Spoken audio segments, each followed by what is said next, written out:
This was my first Christmas as a vegan, and I was the only vegan in my family. Being the only vegan at a party, especially around Christmas where there's a lot of food and a lot of family gathered together, can be really difficult. I wanted to share my experience and some tips that I have in order to make it a little easier for you. Bring your own food if you can, even if you can only make one dish, at least that way, one, you can ensure that you have something to eat yourself, because many times everything will have some animal product in it, and two, you can show other people that are not vegans that vegan food can be delicious, because there's this misconception that vegan food doesn't taste good just because it's vegan. I cooked some food and I also bought some food. I realized that buying is not available for everyone, but cooking is really easy and available, and there are lots of recipes. And I'll show you what I cooked. I'm gonna quickly show you all the vegan food I've made. So this is my sweet potato and marshmallow casserole. Just put some veggies in the oven. So we got tomato, onions, carrots, and garlic in the aluminum foil. Hi, it's Christmas Eve and we have so much to do. I'm just gonna show you. I got some vegan catering for my family tonight and tomorrow.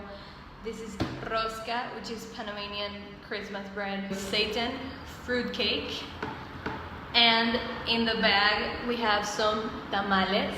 Tamales are typically not vegan, but I got them made special so that I can have something to eat. My second tip would be to veganize whatever can be veganized, or ask your host to veganize recipes for you. So for example, I didn't make the rice or the salad or the veggies at my parties, but they veganized them for me and I'm really grateful for that. They made half the salad with cheese and half without, so I could have some. I didn't make this, but it's arroz con guandú, which is typical Panamanian food, and it's vegan. For example, the veggies, they usually cooked with butter, but they made them with olive oil instead so I could have them. And that's great because it also diminishes the amount of animal products that they use, and any change is a good change towards veganism.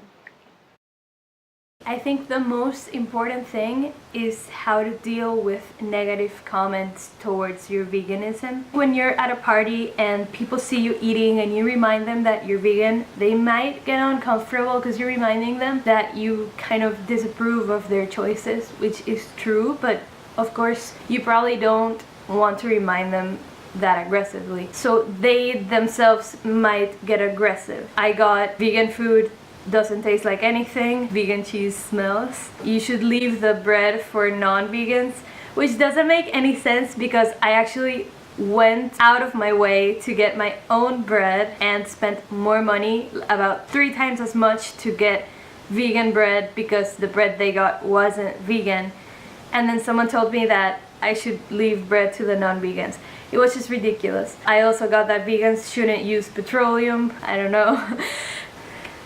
But anyways, it sounds ridiculous now that I'm repeating it, but of course when people say that, it's 20 non-vegans surrounding one vegan and asking a million questions about veganism, like, oh, what do you think about eating insects? My tip for this is have compassion.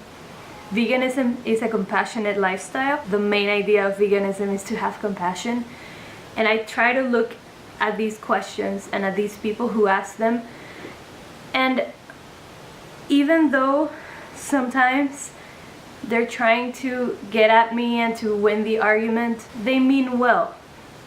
They want to justify that what they're doing is not bad. I try to have compassion because they don't know any better. They haven't done the research. They think that the animals don't suffer as much as we say they do. They think that they need to eat meat. They think that that's just the way it is, and being vegan is just weird and they're not gonna do it because everyone else is not vegan. And I try to have compassion because I understand where they're coming from, and I was like that last year.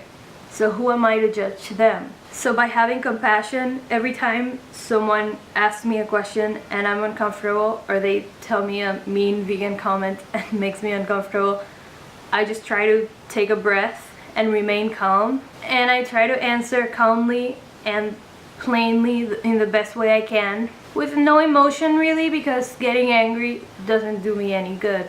The problem is that most people don't want resources.